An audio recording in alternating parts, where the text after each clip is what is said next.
me casei quando tinha 19 anos e meu marido e eu não fazíamos ideia do que fazer com nossa nova vida juntos. Nós saímos da faculdade e nosso apartamento pequeno estava muito caro. Pensamos que era a hora ideal para viajar e viver algumas aventuras antes de nos estabelecermos.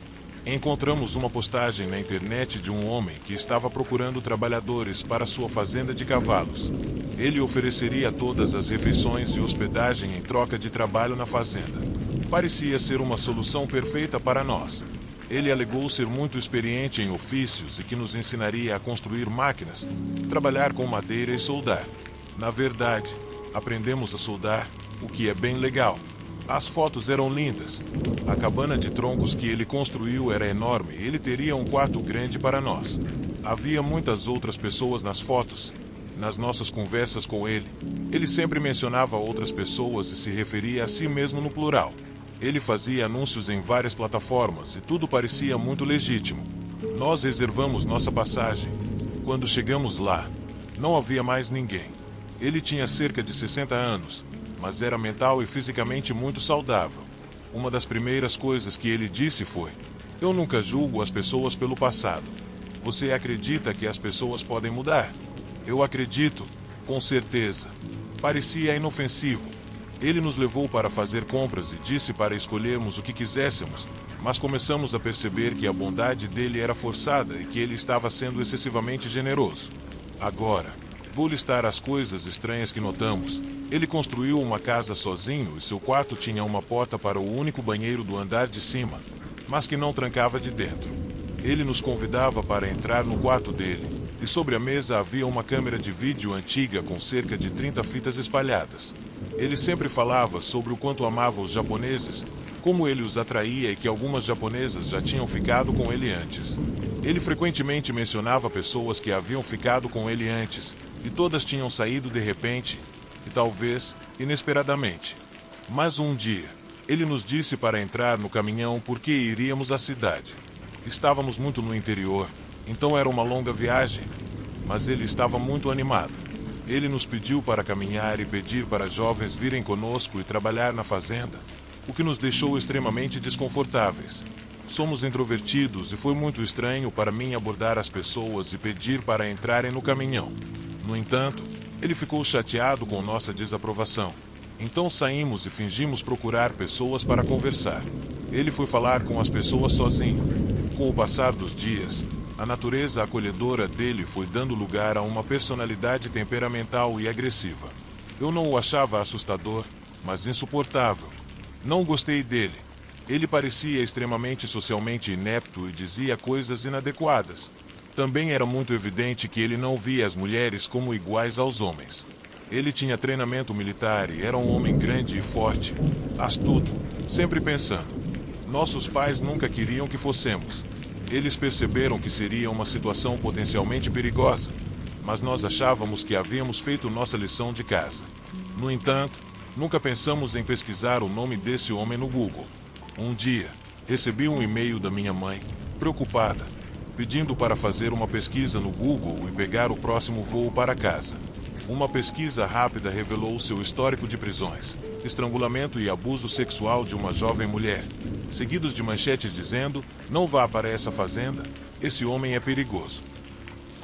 Nesse ponto, ficamos completamente assustados e reservamos um voo de volta para casa. A partir daí, surgiu o dilema de como contar a esse homem potencialmente perigoso que queríamos ir embora. Esqueci de mencionar que ele nos dizia diariamente como poderíamos morar lá permanentemente e começar uma família. Ele fantasiava sobre os natais com nossos filhos no futuro, criando-os na fazenda. Mas nós achávamos que já estava claro que isso era algo temporário e que tínhamos famílias em casa que sentiam nossa falta. Essa foi a parte mais estranha para mim. Eu inventei uma mentira sobre uma emergência em casa. Quando contei, parecia que ele podia ver através de mim. Estou convencida de que não só ele sabia que eu estava mentindo, mas sabia que eu mentiria sobre precisar ir embora antes mesmo de eu abrir a boca. Ele fez uma expressão que nunca vi em ninguém antes. Ele estava com raiva, mas tentando esconder. Ele estava escondendo tantos pensamentos e emoções que eu não sabia se deveria ficar com medo ou aliviada. Antes que eu terminasse minha frase, ele disse: "Quando você precisa ir para o aeroporto, de forma monótona. Eu disse que agora. E ele realmente nos levou, colocando a personalidade mais amigável e dizendo que, se quiséssemos voltar, ele compraria as nossas passagens. Nós dissemos que manteríamos contato. Recentemente, eu pesquisei o nome dele novamente e encontrei uma página e um fórum de pessoas que foram para a fazenda dele, principalmente casais como nós, com experiências estranhamente semelhantes. Eles falaram sobre como ele dizia para não julgar as pessoas pelo passado, o supermercado, o banheiro e como ouviram ele se esgueirando atrás da porta durante suas idas noturnas ao banheiro, as fitas de vídeo e como assistiram a elas e viram garotas japonesas se exibindo, olhando o histórico de pesquisas dele e vendo apenas pornografia japonesa. Falaram sobre como ele os levou à cidade e pediu para pularem do caminhão quando garotas jovens passassem e dizerem para voltarem para a fazenda. Eu poderia continuar por muito tempo. Ele ainda está operando. O fórum que encontrei foi criado para reunir histórias e evitar que futuras pessoas visitem a fazenda. A polícia não tem evidências suficientes para condená-lo por nada. Eu sei que deixei muitos detalhes assustadores de fora. Não queria que ficasse muito longo e não sou uma ótima contadora de histórias. Não sei se seria apropriado nomear o homem ou a fazenda, mas o blog onde todos os outros escreveram sobre seus encontros é provavelmente muito mais assustador do que a minha história. Conseguimos sair com muito menos estranhezas porque não acredito que eu fosse o tipo dele, por assim dizer, e ele pode ter temido meu marido. Se alguém tiver interesse, talvez eu consiga dar algumas dicas para que isso seja encontrado.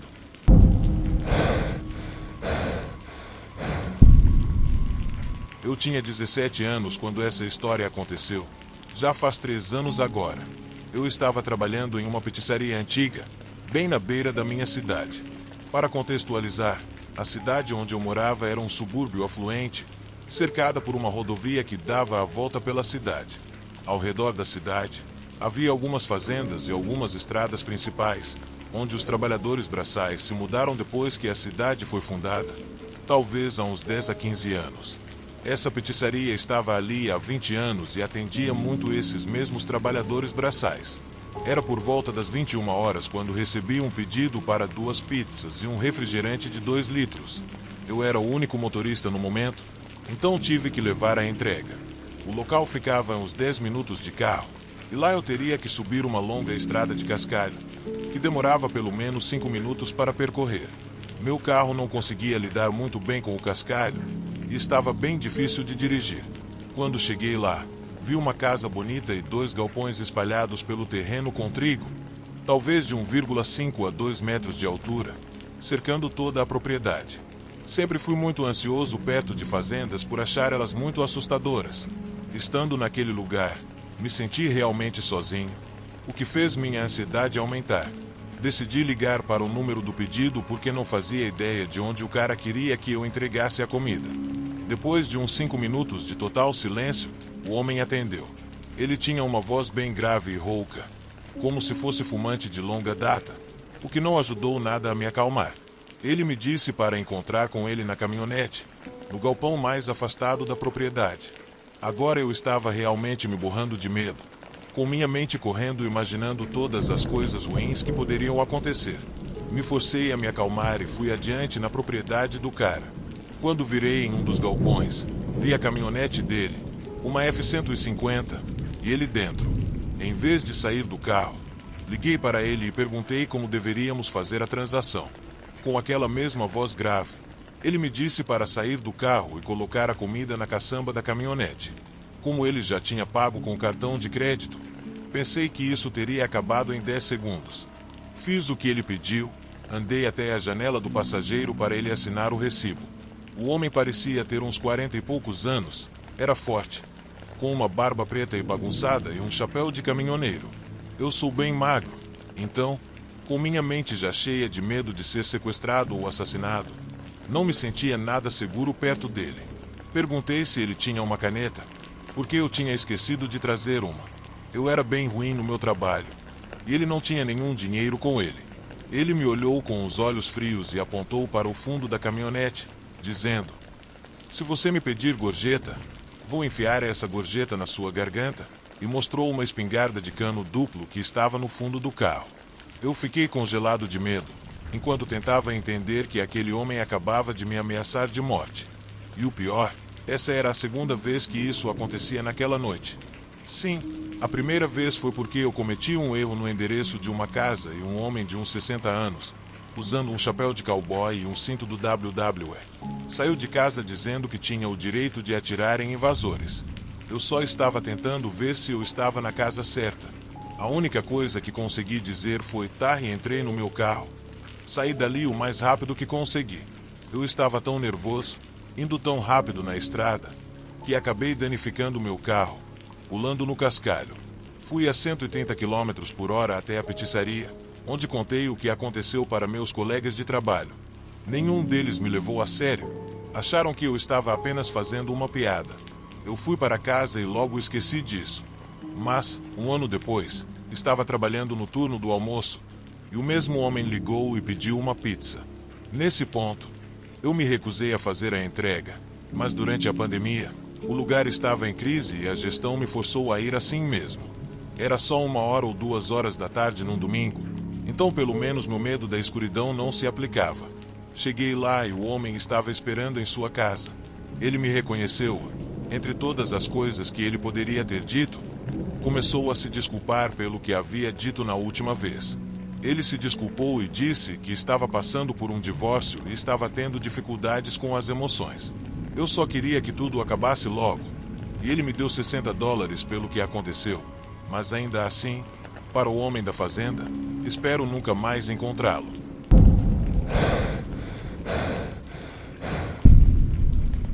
Eu morava com a minha esposa na fazenda da família dela, até o dia em que descobri um segredo obscuro da família. Olá, preciso que você ouça o que tenho a dizer. Conheci minha esposa há 5 anos e namoramos por alguns anos.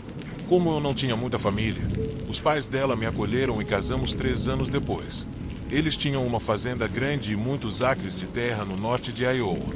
A família dela até nos deixou viver em uma pequena propriedade perto da casa principal da fazenda. Havia, no entanto, uma parte da fazenda que era muito restrita e sempre que eu falava sobre isso com minha esposa, ela dizia que era apenas onde eles administravam o negócio de distribuição de carne da família. Os únicos membros da família autorizados a subir lá eram o pai dela e seus 3 tios. Isso, aparentemente, era por questões de segurança, mas eu ainda não entendia porque isso significava que o lugar era fora dos limites. Eu via muitos veículos indo e vindo dessa parte da fazenda durante a semana, até alguns que não voltavam para a trilha. A área ficava a pelo menos 1 milha da casa principal da fazenda. Há umas 3 semanas, decidi que ia até lá e arranjava uma desculpa para conseguir acesso. Esse foi o ponto de virada em que tudo o que me disseram antes não fazia sentido. Quando me aproximei do portão, um homem grande e barbudo saiu de um galpão perto da entrada com uma espingarda de 12 em mãos. Eu nunca o tinha visto antes, mas ele me conhecia. Ele disse que eu não deveria estar ali e que eu precisava voltar para a fazenda. Eu disse que precisava falar com meu sogro urgentemente sobre um problema com o cultivador. Ele então disse abruptamente que avisaria meu sogro e que eu deveria ir embora. Eu entrei no carro e olhei por cima da barreira enquanto fazia a volta. Deve ter havido umas 20 a 30 pessoas fazendo diferentes tarefas, correndo de um lado para o outro, ocupadas no trabalho. Notei também que havia uma trilha que saía da fazenda do outro lado, algo que nunca tinham mencionado ou que eu nunca tinha visto antes. Mais tarde naquela noite, minha esposa me disse que seu pai estava bravo por eu ter ido até aquela parte da fazenda e que eu nunca mais deveria ir até lá sem ser convidado. Eu questionei qual era o grande problema, já que eu lidava com máquinas pesadas e perigosas todo dia. Ela apenas me olhou e disse para deixar isso para lá. Foi então que eu soube que ela sabia exatamente o motivo de eu não poder ir até lá. Mas, sendo quem sou, eu não consegui simplesmente deixar isso de lado. Era tudo o que eu conseguia pensar, dia e noite. A primeira coisa que me passou pela cabeça foi que eles poderiam ser uma família de criminosos organizados, mas com certeza eu teria notado isso. Infelizmente, a verdade era pior do que eu poderia imaginar. 3 dias atrás, tomei a decisão de descobrir o que estava acontecendo. Acordei às 2h30 da manhã e saí quieto de casa. Entrei no meu carro, que eu tinha estacionado longe da fazenda para não acordar ninguém, e dirigi ao redor da propriedade, fazendo um desvio de uns 7 quilômetros, até chegar à trilha do lado oposto da fazenda. Parei perto e comecei a andar pela estrada. Cheguei à metade do caminho da trilha escura, com a lanterna na mão, quando os faróis de um carro iluminaram a estrada à minha frente. Corri para os arbustos que cresciam ao longo do caminho, apagando a lanterna enquanto o caminhão passava. Notei que era um veículo governamental, acompanhado de uma escolta blindada. Nesse ponto, comecei a ficar bastante ansioso sobre o que eu estava me metendo. Quando os veículos passaram, continuei pela estrada e cheguei a um pequeno galpão com uma barreira, onde havia uma pessoa sentada. Consegui encontrar uma pequena abertura sob a cerca ao redor, talvez uns 50 metros à frente, para não ter que enfrentar a mesma situação do antes. O pátio estava iluminado por vários refletores e eu podia ouvir vozes abafadas vindo de todos os lados, aparentemente de dentro dos edifícios. Havia 2 grandes galpões e 3 cabanas menores. Notei que havia até uma cabana no fim, sem luz, e decidi que iria ver se havia alguma forma de entrar. 3 homens armados estavam ao redor de uma fogueira e pareciam bastante bêbados, o que me deu a chance de me aproximar da cabana desocupada. Havia uma janela aberta do lado oposto, o suficiente para eu abrir e me esgueirar para dentro. Pela aparência, parecia ser um escritório e uma sala de armazenamento. Arquivos e livros ocupavam as prateleiras nas paredes, com um computador no centro. Passei a lanterna pelos arquivos, que estavam todos organizados em lotes, agrupados por datas. Peguei um e comecei a folhear. Havia centenas de nomes listados, separados apenas por dezenas de palavras desconhecido. Página após página, parei em uma página e li: nome, desconhecido, sexo, masculino, idade, 40 a 60. A próxima categoria virou meu estômago. Partes extraídas. Começaram a listar os órgãos: fígado, coração, rins, olhos, e depois apenas restante da carne para processar. A lista de nomes era interminável. Cada arquivo tinha uma página de aprovação federal no início. Eu caí no chão, atônito, me perguntando se eu estava de alguma forma envolvido nessa fazenda distorcida, especializada em gado humano. Eu precisava ver o que estava nos galpões. Não podia simplesmente pegar esses livros como prova. Tremendo, voltei pela janela e a fechei como estava, me inclinando para baixo, e fui até um dos grandes galpões, evitando os terrenos iluminados. Cheguei ao primeiro galpão e tentei olhar pela fresta entre as tábuas. Só vi escuridão. Apurei a lanterna rapidamente e vi maquinário manchado de sangue, mesas de metal com instrumentos médicos na parede oposta. Havia uma grande porta no fundo, marcada como câmara fria. Contornei e vi que a porta dava para uma grande extensão metálica com um gerador zumbindo ao lado. Fui então para o outro galpão. Fui atingido de repente pelo fedor do que só posso descrever como morte. Olhei pelas tábuas de madeira. Havia 5 grandes baías de metal, espaçadas pelo galpão, cada uma contendo de 10 a 15 pessoas, todas em um estado de inconsciência alternada. De repente, perdi o equilíbrio e escorreguei enquanto tentava ter uma visão melhor. Meu joelho direito bateu com força na tábua de madeira, e os homens ao redor da fogueira pularam de imediato e correram na minha direção. Corri, tentando me esgueirar até a abertura da cerca, torcendo para que a escuridão ocultasse meus movimentos. Pulei, enquanto 3 tiros ecoavam atrás de mim. Verifiquei rapidamente meu corpo. Felizmente, não fui atingido. Felizmente, eles não me perseguiram com muita convicção enquanto eu me esgueirava para fora da cerca e para os arbustos. Não consegui acreditar que ninguém me havia visto. Olhei para trás horrorizado, quando percebi algo que eu tinha perdido antes. Havia câmeras de segurança altas em todos os 4 cantos. Eu estava ferrado. Eles saberiam que eu sabia. Cheguei de volta à casa e não consegui voltar para dentro. Eu só queria sair dali. Peguei 3 galões de gasolina do galpão e enchi o tanque do quarto. Eu deixei aquela noite. E aqui estou, 100 milhas de distância, e as pessoas precisam saber a verdade. Esses lugares existem, e um estava sendo administrado bem debaixo do meu nariz. Eu descartei meu telefone e qualquer outra coisa que me ligasse à minha antiga vida. Mas sei que isso não será suficiente se o governo estiver envolvido. Peguei o computador de um velho amigo para compartilhar esses detalhes com você. Só posso esperar que o software que usei proteja ele de ser arrastado para isso. Não sei qual será o meu próximo passo, mas se eu conseguir um computador ou um telefone, vou atualizá-lo sobre a situação. Vou expor essa indústria de um jeito ou de outro. Com isso dito, cuidem uns dos outros. Você não quer fazer parte da lista.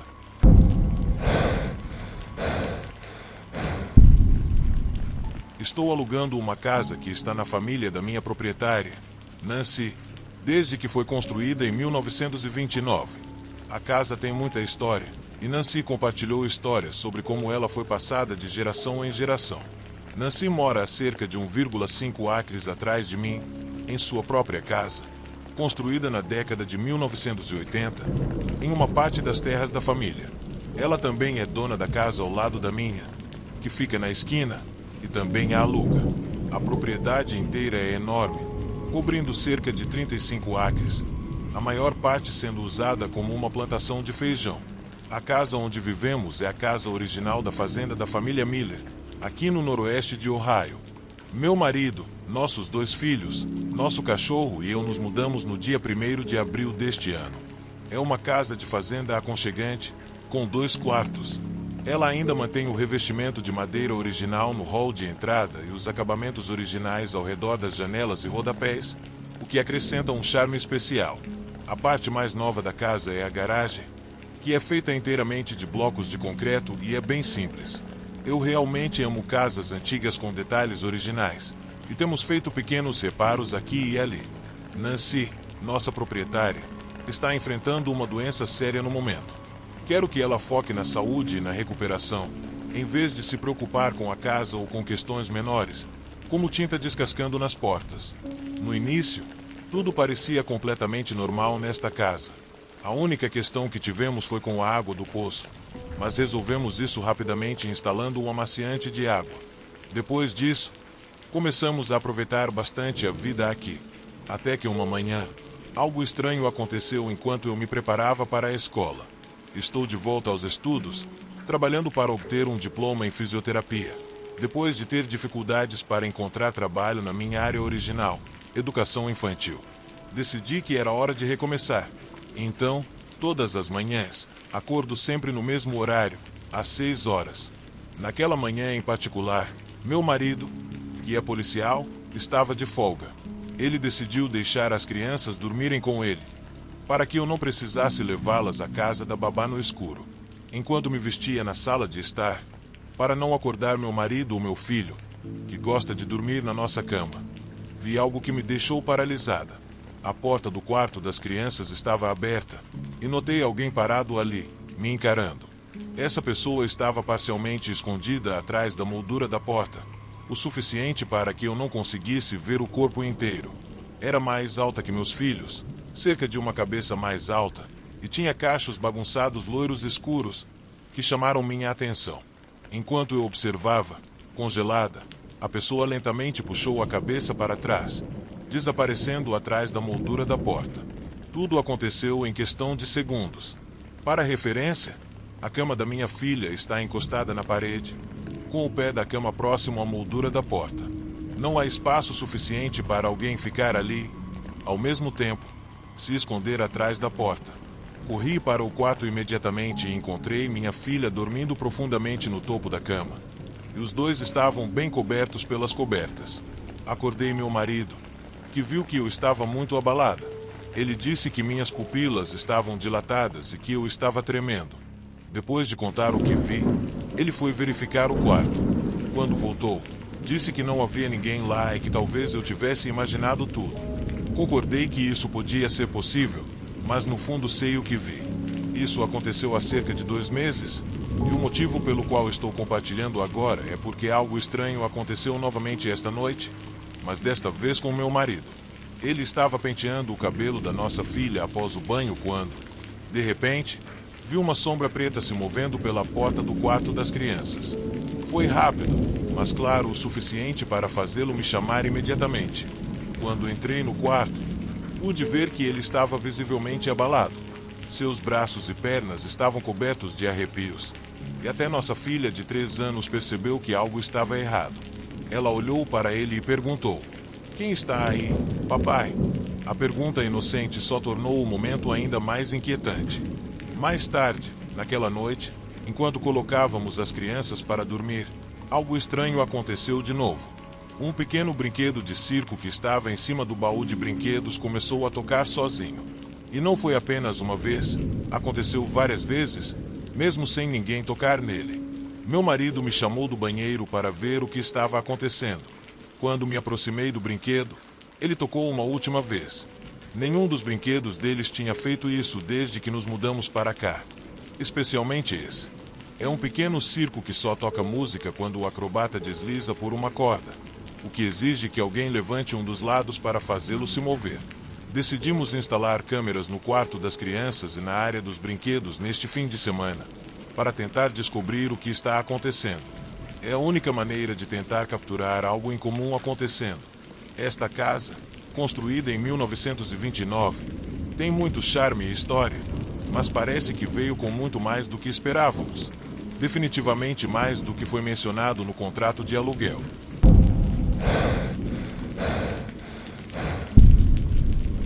Eu cresci em Ohio nos anos 70, e meu amigo de infância, Joe, e eu passávamos o máximo de tempo ao ar livre que conseguíamos. Joe morava em uma fazenda próxima a uma grande floresta. Meus pais me deixavam na casa dele pela manhã, e nós passávamos o fim de semana inteiro no meio do mato. Só saíamos de lá quando era hora de ir para a escola. Adorávamos fingir que éramos exploradores. Construíamos abrigos, armávamos armadilhas, tentávamos acender fogo com gravetos e fazíamos todo tipo de coisa ao ar livre. Quando estávamos no ensino médio, tivemos a ideia de fazer uma aventura parecida com a do filme Conta Comigo, que havia acabado de ser lançado. Planejamos caminhar pelos trilhos do trem no interior, mas, em vez de procurar um corpo, como no filme, queríamos encontrar pontes legais para pescar e lugares perto dos trilhos para acampar. Claro, sabíamos que era perigoso e provavelmente proibido, mas éramos apenas crianças. Nos divertimos muito. Encontramos rios lindos, exploramos pontes que ninguém mais visitava. Pescamos e até nos escondemos quando os trens passavam. À noite, acampávamos na floresta perto dos trilhos e fazíamos pequenas fogueiras para não sermos notados. Mas nada de ruim nunca aconteceu conosco. Depois do ensino médio, Joe e eu seguimos caminhos diferentes. Ambos nos mudamos, mas mantivemos contato e tentávamos nos encontrar de vez em quando. Um verão, em meados dos anos 90, estávamos ambos de volta à cidade por cerca de uma semana. Durante o dia, passávamos tempo com nossas famílias, e à noite íamos a algum bar ou ficávamos fora de casa, perto de uma fogueira, relembrando os velhos tempos. Uma noite, começamos a falar das nossas antigas aventuras inspiradas em Conta Comigo. Antes que percebêssemos, decidimos tirar um dia para andar pelos trilhos, acampar por uma noite e voltar para casa. No dia combinado, começamos cedo. Minha esposa nos deu uma carona até o ponto onde sempre começávamos, logo fora da cidade. Ela achava que éramos malucos e fez questão de dizer isso antes de ir embora. Depois que ela partiu, Joe sugeriu fazermos algo diferente desta vez, andar na direção oposta para tornar a aventura mais emocionante. Conhecíamos bem a área e tínhamos um mapa. Não levamos equipamento de pesca, mas tínhamos comida enlatada e outros suprimentos. Antes de escurecer, escolhemos um local para acampar. Era uma floresta densa, com árvores cercando os trilhos, o que fazia parecer que estávamos em um túnel. Tínhamos pequenas redes para dormir, mas, antes de armá-las, decidimos explorar a área, algo que sempre fazíamos antigamente. Caminhamos cerca de 30 metros na mata e subimos uma pequena colina. Achamos que, se não víssemos nada do topo, seria seguro. Quando chegamos ao topo, percebemos um prédio antigo no sopé da colina, cerca de 100 metros adentro da mata. Era difícil de enxergar, mas estava lá. Pensamos que talvez fosse uma antiga cabana de açúcar, já que não parecia ter uma estrada levando até lá. De onde estávamos, parecia abandonado. Tudo estava quieto, sem movimento ou luzes. Decidimos nos aproximar para verificar. Descemos a colina devagar e, ao chegarmos mais perto, percebemos que não era uma cabana, mas uma velha igreja. Parecia abandonada há anos. A estrutura era pequena e estava caindo aos pedaços, com tábuas de madeira quase negras de musgo e podridão. As janelas não tinham vidros, e as portas estavam ausentes, deixando apenas os vãos. Demos uma olhada rápida lá dentro. Havia fileiras de bancos e um altar elevado na frente, onde o pregador ficaria. Não entramos totalmente, porque não queríamos nos arriscar. Não havia sinal de ninguém por perto, sem pegadas, trilhas ou estradas. Apenas uma igreja abandonada. Voltamos para o local que havíamos escolhido para acampar, sentindo-nos mais tranquilos por estar com a colina entre nós e a igreja. Ainda assim, a cena era inquietante. Dissemos a nós mesmos que era apenas o aspecto naturalmente assustador de uma igreja no meio da floresta. Quando anoiteceu, montamos nossas redes e nos preparamos para dormir. Enquanto conversávamos, começamos a ouvir algo vindo da direção da igreja. Parecia canto, como vozes de pessoas cantando. Tentamos ouvir com mais atenção, e o som continuava, mas não parecia ficar mais alto. Decidimos subir a colina em silêncio para descobrir de onde vinha o som. A luz da lua era fraca, mas suficiente para evitar que trombássemos em árvores. Não usamos lanternas nem fizemos barulho.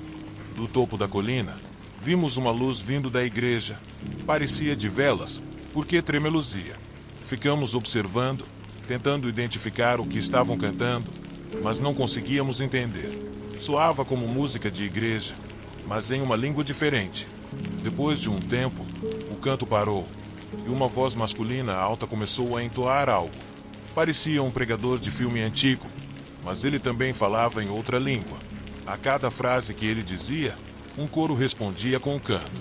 Então, todos começaram a emitir um som alto, quase um lamento, que foi ficando cada vez mais forte até parar de repente. Estávamos prontos para fugir quando Joe me segurou e sussurrou: "Eles estão saindo." Do nosso ponto de vista, vimos uma fileira de pessoas saindo pela porta da igreja, de mãos dadas, algumas segurando lanternas. As luzes começaram a se mover na direção da colina. Sem pensar duas vezes, corremos de volta ao acampamento, pegamos nossas coisas e seguimos pelos trilhos. Depois de alguns minutos, olhamos para trás e vimos as luzes descendo a colina, balançando de maneira estranha. Finalmente, alcançamos uma estrada e seguimos até uma cidadezinha, onde chamamos minha esposa para nos buscar. Quando contamos a história, todos disseram que provavelmente eram apenas jovens pregando uma peça. Mas eu ouvi aquelas vozes e, com certeza, não soavam como jovens. Até hoje, não sei quem eram aquelas pessoas, mas foi a coisa mais assustadora que já vivi na floresta.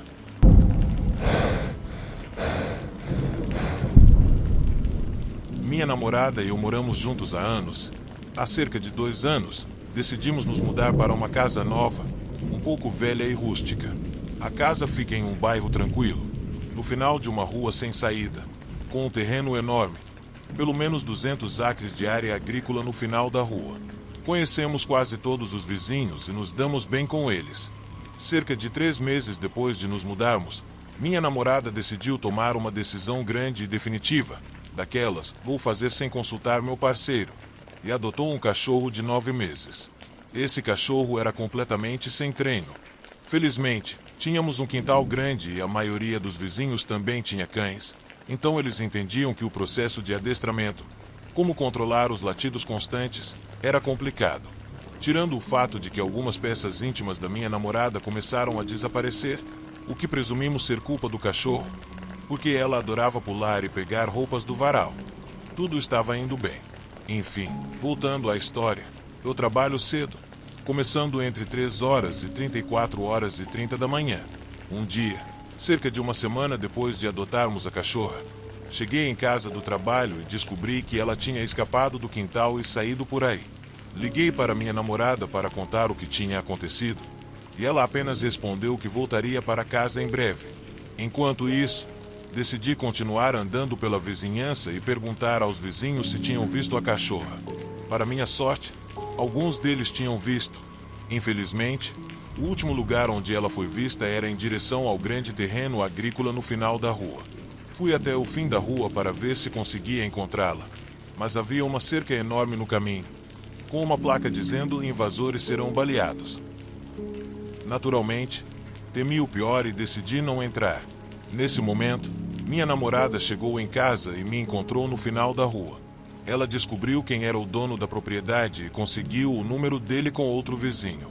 Ela ligou para ele, e ele nos pediu para encontrá-lo na frente da casa dele, que ficava ao lado da propriedade. O lugar era completamente abandonado. A cerca estava enferrujada e quebrada, e os arbustos crescidos dominavam tudo. Antes de chegarmos à porta, olhei pela janela e vi algo muito estranho.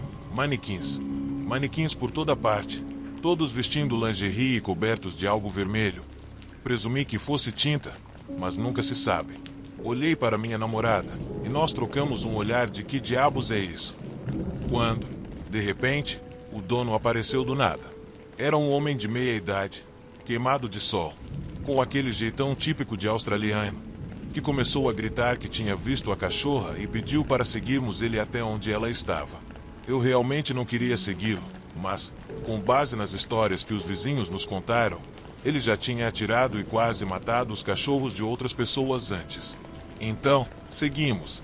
Nesse momento, ele começou a conversar com minha namorada, perguntando quantos anos ela tinha e há quanto tempo estávamos na casa. Todas as perguntas eram sobre ela.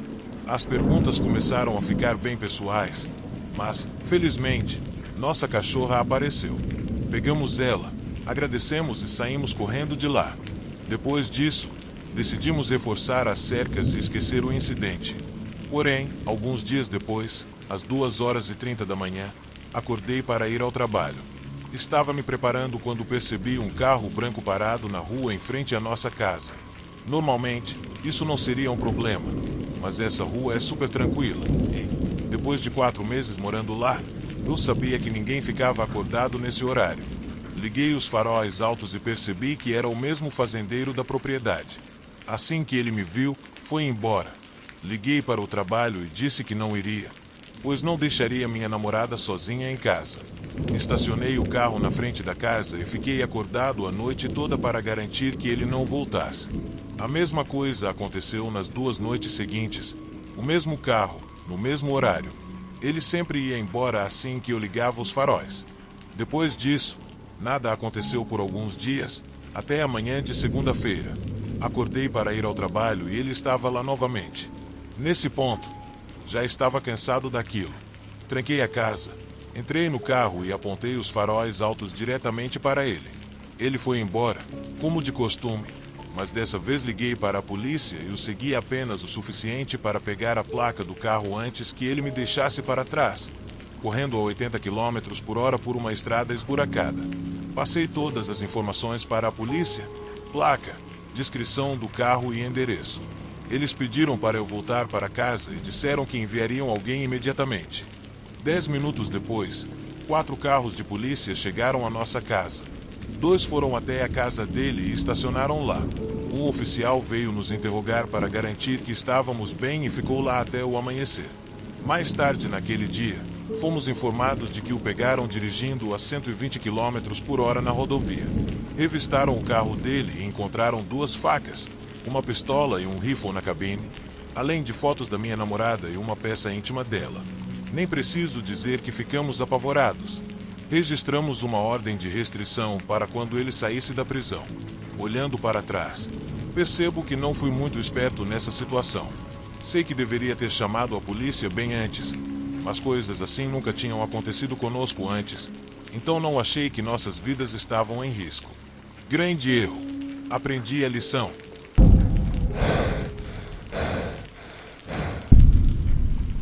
Eu acabei de ouvir essa história no fim de semana passado, quando meu tio veio nos visitar. Ele sempre foi brincalhão. Enquanto eu crescia, estava sempre pregando peças e rindo. Acho que nunca o tinha visto sério antes desse momento. Ele é apaixonado por carros e pediu para ver o meu novo Infiniti G37 Sedan. Então, saímos para a garagem do meu avô para mostrar o carro a ele e ao meu pai. Fizemos o de sempre, abrimos o capô, aceleramos o motor e fingimos que sabíamos o que estávamos olhando enquanto observávamos o motor. Foi então que meu tio disse que queria me contar algo que aconteceu com ele na época da faculdade e que serviria como uma boa lição para mim. Essa foi a primeira vez que o vi falar seriamente, com um tom de medo na voz. Ele tremia ao começar a contar a história e disse que nunca tinha contado isso a ninguém. Mas, ao me ver com o carro novo e por eu ser jovem, achou que deveria compartilhar essa experiência. Meu tio estudava em uma faculdade rural. O campus ficava em uma cidade de cerca de 10 mil habitantes. A maioria era de estudantes ou pessoas que trabalhavam na faculdade, mas havia também moradores locais. No terceiro ano da faculdade, ele se mudou para fora do campus e passou a morar cerca de 5 quilômetros da cidade, numa região próxima a bares. Depois de tomar algumas cervejas com os amigos, ele decidiu ir para casa a pé, já que tinha uma prova no dia seguinte. Enquanto caminhava por uma estrada no campo, cercada de plantações de milho, um homem em uma caminhonete parou. Ele parecia um fazendeiro simpático e ofereceu uma carona para poupar o esforço da caminhada. Meu tio, bêbado e sem pensar muito, aceitou a oferta. Ele entrou no banco da frente e o homem começou a dirigir. Meu tio deu as direções para a casa onde morava com os colegas de faculdade. Mas, cerca de 5 minutos depois, percebeu que o homem havia passado da curva onde deveria ter virado. Ele avisou ao motorista que sua casa ficava para trás e pediu que voltasse. O homem, um fazendeiro mais velho, respondeu que morava naquela cidade havia 50 anos e que conhecia um atalho. Foi aí que meu tio começou a desconfiar. Ele começou a fazer perguntas e a observar a situação. O fazendeiro claramente tinha um destino em mente, já que continuava dirigindo. Eventualmente, ele entrou em uma velha estrada de terra e parou em frente a um celeiro muito antigo, quase caindo aos pedaços. Meu tio disse que o telhado do celeiro estava parcialmente desabado. Sua ideia era correr assim que o homem diminuísse a velocidade. Quando o fazendeiro parou e estacionou, ele puxou o trinco da porta para destravar e empurrou a porta. Mas o trinco havia sido cerrado e apenas uma parte subiu. Foi nesse momento que ele percebeu que estava em apuros. O terreno era coberto de cascalho. Na frente da casa, havia um antigo parquinho, completamente enferrujado e caindo aos pedaços. Atrás do celeiro, havia um barracão com as luzes acesas, mas o resto da propriedade estava escuro, iluminado apenas pelos faróis da caminhonete e pela luz da lua. Meu tio terminou a história de forma abrupta, dizendo: "Lutei com ele e corri para casa. Depois disso, ele disse: 'Vamos voltar para dentro.' Meu pai ficou olhando para ele o resto da noite, e meu tio ficou quieto. Acho que ele não quis admitir, mas algo claramente aconteceu naquela fazenda. Nunca aceite carona de estranhos."